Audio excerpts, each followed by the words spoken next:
Captain Jin Woo stared at the red warning lights flashing across his command screen. The bridge of the research vessel New Dawn was quiet except for the steady hum of the engines and the soft beeping of incoming distress signals. His crew of 12 had been traveling through this empty sector of space for 3 days, following the weak emergency broadcast that no one else seemed to care about. "Captain, we're approaching the quarantine zone," announced his pilot, said Jin, her voice tight with concern. The young woman had only been with the crew for 6 months, but she had already proven herself reliable in difficult situations. Dr. Hannah Kim looked up from her science station, her dark eyes reflecting the glow of her monitors. As the ship's lead researcher, she had spent weeks studying the classified reports about this forbidden area of space. "The Galactic Council sealed this entire system after what they called the incident," she said quietly. "No ships are supposed to come within 50 light-years of this place." Jin Woo nodded slowly. He knew the official story. 6 months ago, a species called the Kithra had accidentally destroyed 3 diplomatic vessels during first contact. The alien ships had simply exploded when they got too close to the Kithra homeworld. No weapons were fired. No hostile actions were taken. The ships just fell apart, their crews killed instantly by what the Council's investigators described as catastrophic psychic feedback. "Sir, another distress signal just came in," reported Lieutenant Sung Minute from his communications post. The signal crackled through the speakers, filled with static and something else, something that made the hair on Jin Woo's arms stand up. "It's the same as the others. Weak, desperate, and getting fainter every day." The distress signals had been broadcasting for months. Every major spacefaring civilization had received them. The Volak Empire had sent a probe that was destroyed before it could transmit any useful data. The hegemony had declared the signals a trap. The Trade Federation had simply added the entire system to their list of forbidden zones. Only humanity had decided to investigate personally. Chief Engineer Bo Ram wiped her hands on a cleaning cloth and looked at the captain with worry in her eyes. "Jin Woo, the Council was very clear in their warning. They said any ship that enters this system would be considered hostile and dealt with accordingly." "The Council," Jin Woo replied, turning his chair to face his crew, "has a long history of dealing with problems by pretending they don't exist." He had served in the Human Diplomatic Corps for 10 years before taking command of the New Dawn. He had seen how the Galactic Council operated. When faced with something they didn't understand, their first response was always to build walls and hope the problem would disappear. Dr. Hannah Kim pulled up a holographic display showing the quarantine zone. The system contained 7 planets, with the 4th planet marked in bright red as the Kithra homeworld. According to the reports, the Kithra were an advanced civilization. They had developed faster-than-light travel, quantum computing, and some form of telepathic communication. But something went wrong. "What kind of wrong?" asked Medic J1, speaking up from his station near the back of the bridge. "The investigators think it was some kind of cosmic radiation event," Dr. Kim explained. "It damaged their ability to control their telepathic abilities. Instead of controlled communication, they began broadcasting chaotic mental static that could overload other beings' nervous systems at close range." Security Chief Dong Minute frowned. "So they became dangerous by accident." "That's what the Council concluded," Jin Woo said. "And instead of trying to help them or find a solution, they voted to quarantine the entire species. 57 civilizations agreed that the Kithra were too dangerous to contact." "And humanity?" asked Nurse Yoon Seo. "We abstained from the vote," Jin Woo replied. "Earth's representative said we needed more information before making such a serious decision." The bridge fell silent as the crew considered this. Through the main view screen, they could see the edge of the quarantine zone approaching. Warning beacons floated in space, broadcasting messages in dozens of languages: "Danger, authorized personnel only, quarantine in effect, approach is forbidden." Another distress signal came through the speakers, stronger now that they were closer. This time, the strange sensation that came with it was more noticeable. It felt like someone pressing gently against the inside of their skulls, not painful but definitely present. "Captain," Sejin said, her voice uncertain. "I'm reading massive energy signatures from the 4th planet. But they're not weapon signatures. They look like cities. Millions of people. Still alive," Dr. Kim whispered, studying her senses. "After 6 months of quarantine, they're still alive and calling for help." Jin Woo made his decision. "Take us in," said Jin. "Set course for the Kithra homeworld." "Sir," Chief Engineer Bo Ram said carefully, "the Council specifically warned that any ship approaching this system would be considered hostile." "The Council," Jinwoo replied, settling back in his captain's chair, has never met a problem they couldn't solve by turning their backs on it. Set course. As the new dawn crossed into forbidden space, the distress signals grew stronger, and with them came that strange pressure in their minds. Most species had turned away when they felt it.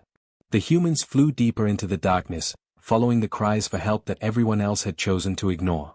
The surface of Kythera Prime looked like a dying world from orbit. Captain Jinwoo stood in the shuttle bay of the New Dawn, checking his equipment one final time before the away mission.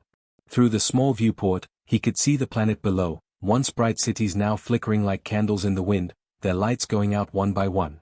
"Are you sure about this, Captain?" asked Dr. Hannah Kim as she adjusted her medical scanner.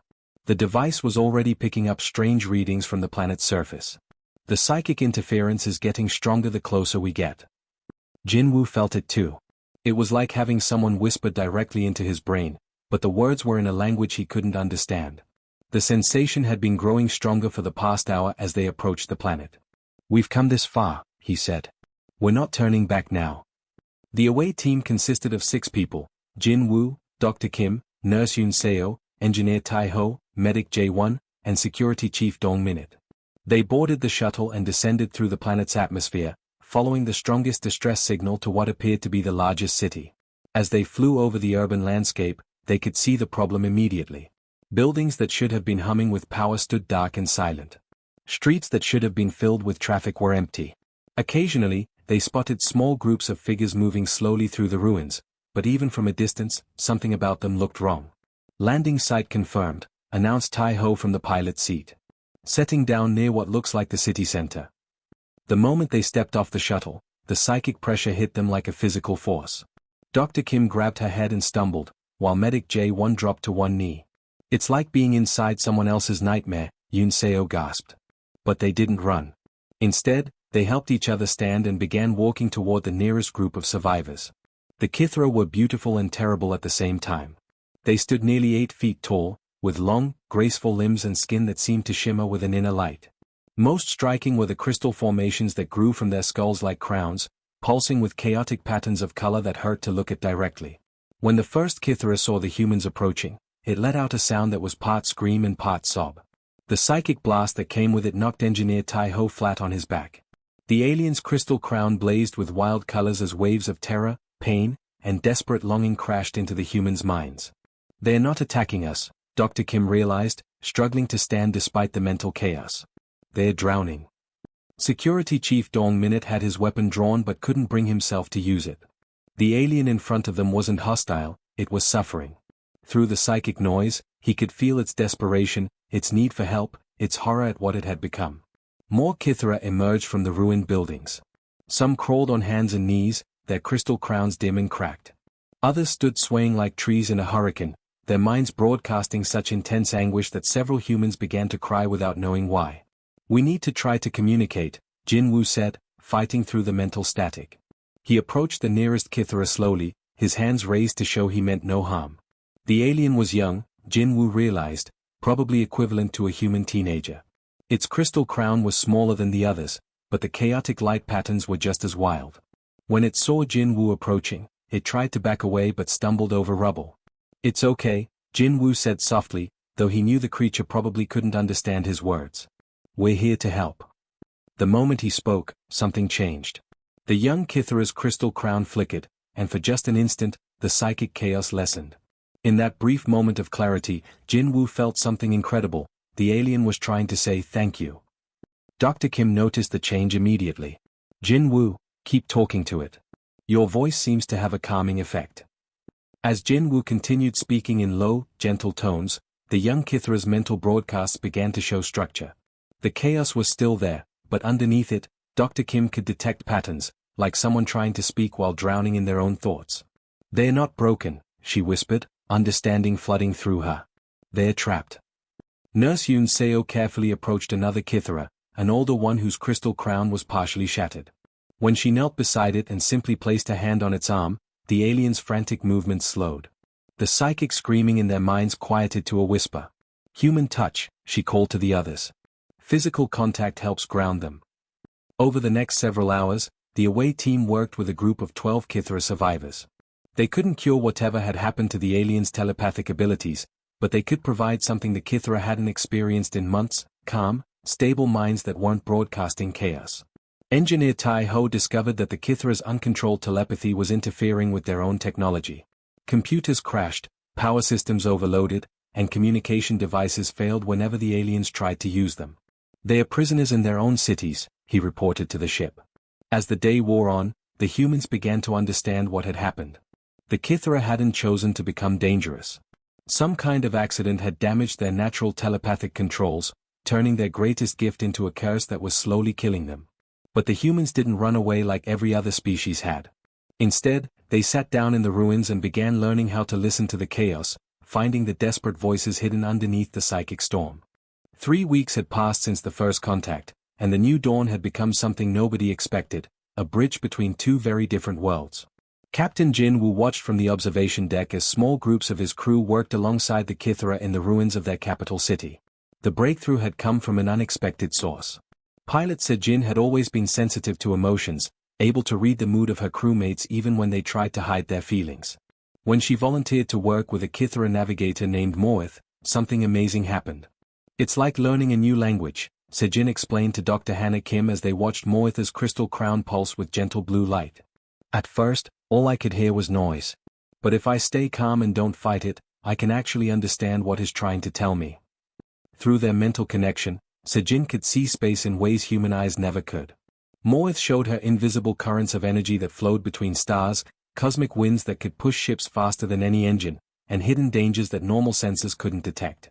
In return, Sejin's steady, peaceful thoughts gave Moeth something he hadn't felt in months: silence in his own mind.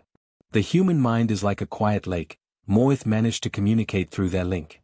"We have been living in a storm for so long, we forgot what calm felt like."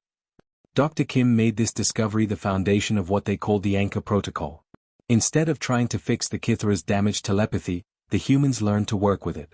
Each human crew member was paired with a Kithra partner, creating mental bonds that helped both species. Engineer Bo Ram found herself working with a Kithra technician named Zara.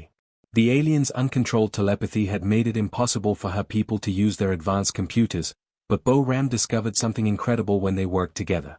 Zara could think in ways that no human could imagine, processing multiple complex calculations at the same time.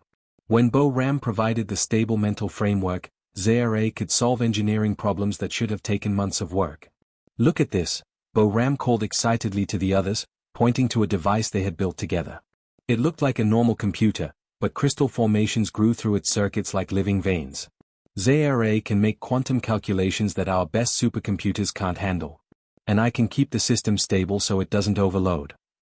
Their first creation was a power generator that could draw energy directly from space itself. The second was a communication device that could send messages instantly across any distance. The third was a medical scanner that could detect diseases at the cellular level. Medic J1 was amazed by what he learned from the Kithra healers. Their chaotic telepathy, which everyone thought was just random noise, actually contained incredible medical knowledge. When properly channeled through a human partner, a Kithra healer could diagnose illnesses that human doctors might miss completely. "They can see inside living beings," J1 reported to Jin Woo after spending a day with a Kithra healer named Televan. "Not just the physical body, but the energy patterns that keep us healthy. Televan found a genetic weakness in my DNA that could cause problems in 30 years. Security Chief Dong Minute discovered that his Kithra partner, Korseth, could sense hostile intentions from incredible distances. "It's like having an early warning system that can read minds," Dong Minute explained. "Korseth knew a meteor was going to hit the planet's third moon 2 days before our sensors detected it." But the most important discovery came from observing the Kithra children. Unlike the adults, whose telepathy had been damaged by the cosmic radiation event, the children had been born after the accident. Their minds had adapted to the new conditions, and while their telepathy was still chaotic, it wasn't killing them. "They are evolving," Dr. Kim realized as she watched human and Kithra children playing together in the ruins. The human children seemed completely comfortable with the telepathic noise, while the young Kithra were learning to control their abilities by copying the calm mental patterns of their human friends. "We're not saving them," Jin Woo wrote in his daily report to Earth. "We're growing together into something new." The changes were visible everywhere. The dead city began to come alive as human Kithra teams restored power to the buildings using hybrid technology that neither species could have created alone. Gardens of living crystal grew alongside human food plants, creating beautiful spaces where both species could live comfortably. The Kithera taught humans how to feel the emotions of plants and animals, creating a deeper connection with the natural world. Humans taught the Kithera how to build stable mental barriers, giving them control over their telepathic abilities for the first time in months. "We call it the Harmony Project," Sejin told the gathered crowd of humans and Kithera as they celebrated the completion of their first hybrid settlement. "Not because we're the same, but because we make beautiful music together when we accept our differences." As news of their success spread, more Kithera emerged from hiding places across the planet. Each one was paired with a human partner, creating bonds that seemed to heal both species. The humans gained access to telepathic abilities and cosmic knowledge beyond their dreams. The Kithera gained the mental stability and emotional support they desperately needed. Within a month, what had been a dying world was becoming a thriving community where two very different species had learned to call each other family. Ambassador Kang Su stood in the center of the Galactic Council chamber, surrounded by the angry voices of 50 different species. The massive circular room echoed with clicks, roars, and electronic sounds as representatives from across the galaxy demanded answers. Above him, holographic displays showed images from Kithera Prime, humans and aliens working together, children playing in crystal gardens, and cities that glowed with new life. "This is completely unacceptable," thundered the Vorlak representative, his 6 arms waving dramatically. "Earth has violated direct quarantine orders and endangered the entire galaxy." The hegemony delegate, a tall figure in a mechanical suit, pointed one of its many sensors at Kang Su. "The quarantine was established for good reasons. The Kithera are dangerous. Your species has made contact with beings that destroyed 3 diplomatic vessels." Kang Su remained calm despite the chaos around him. He had been Earth's ambassador to the Galactic Council for 15 years, and he had learned that shouting never solved anything. With respect, honored delegates, the Kithera never attacked anyone. They were victims of an accident that left them unable to control their natural abilities.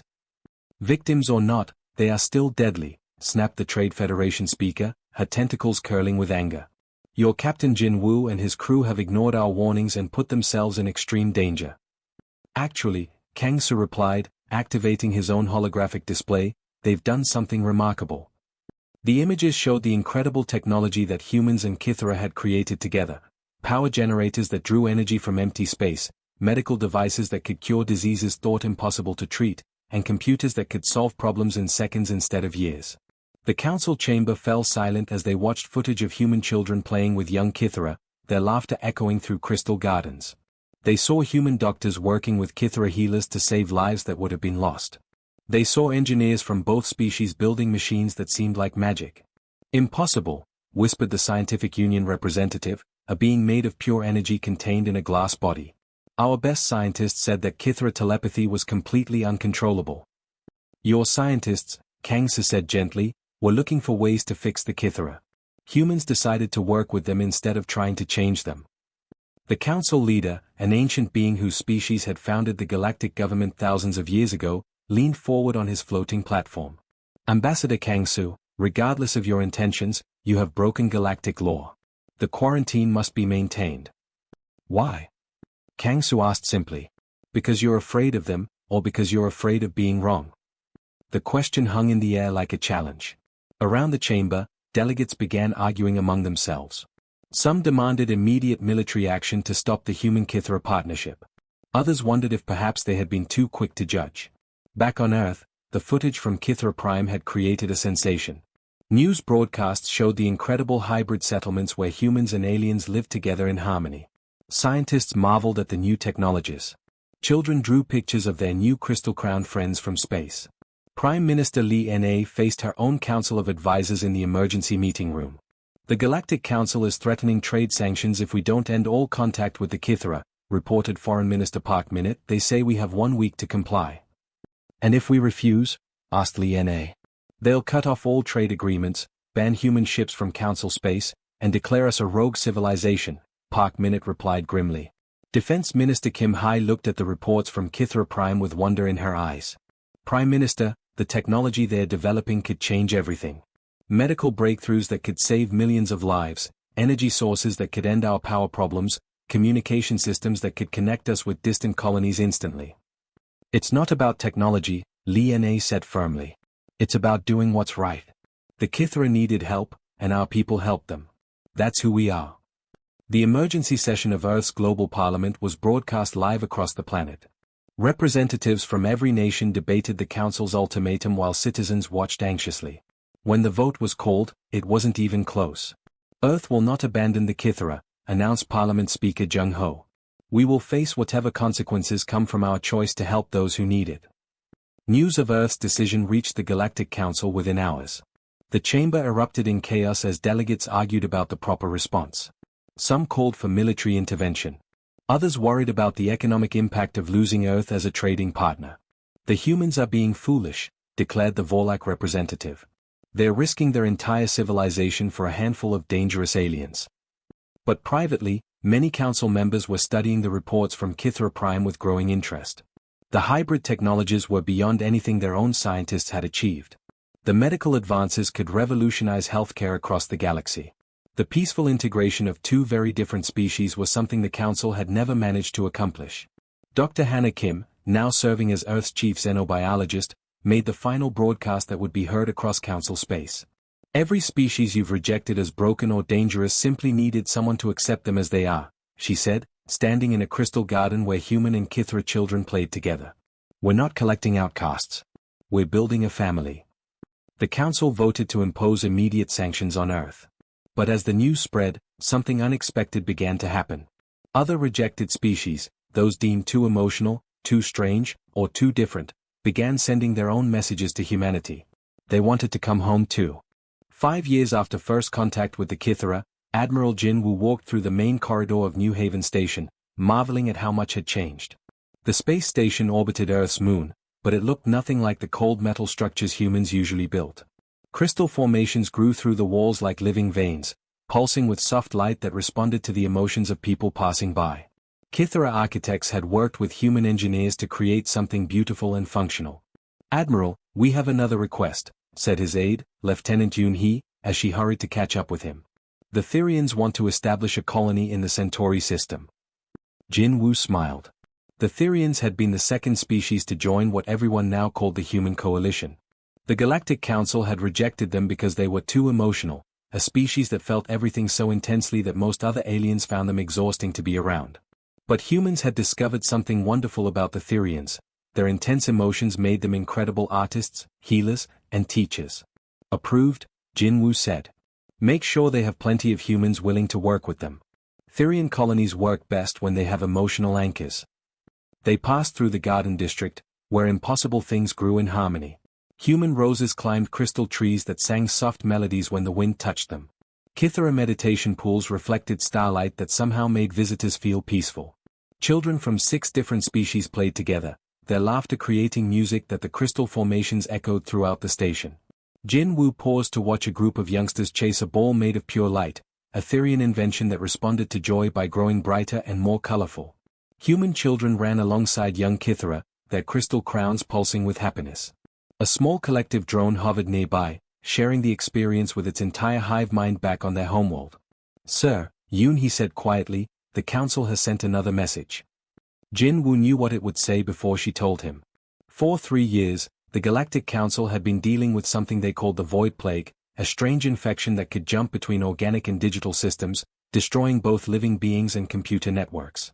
It had started in the Outer Rim territories and was slowly spreading toward the core worlds. "They want our help again?" Jin Woo asked. "Yes, sir. The plague has reached the hegemony homeworld. Their entire defense network crashed overnight." The irony was bitter and beautiful at the same time. Every species that the Council had rejected as broken or dangerous possessed exactly the abilities needed to fight the Void Plague.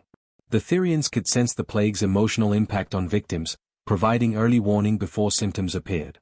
The collective's distributed consciousness could coordinate responses across multiple star systems without relying on vulnerable communication networks. The phase-shifted ethereals, who existed partially outside normal spacetime, could pass through infected areas safely and deliver medical supplies. And the Kithra, once deemed too dangerous for contact, could telepathically map the plague's progression and predict where it would strike next. "What's the situation report?" Jin Woo asked as they entered the command center. Dr. Hannah Kim looked up from a holographic display that showed the plague spread across the galaxy. Now serving as the Coalition's chief science officer, she had spent months studying the infection. It's getting worse. The plague has learned to adapt to every countermeasure the Council develops. Their traditional approach isn't working. Because they are still trying to fight it alone, observed Veltar, Jinwoo's longtime Kithra partner. The alien's crystal crown pulsed with calm blue light as he shared his thoughts telepathically. They see the plague as an enemy to defeat, not a problem to solve together. Security Chief Dong Minute brought up tactical displays showing Council fleet movements. They're pulling back to protect their core worlds, abandoning the outer territories entirely. Just like they abandoned the Kithra, muttered Engineer Bo Ram from her workstation, where she was designing new hybrid ships with living crystal components that could resist the plague's digital infections. Jin Woo studied the reports for several minutes, feeling the weight of decision. The same council that had threatened humanity with sanctions now desperately needed their help. The same delegates who had called the rejected species dangerous, were begging for the unique abilities that made them special.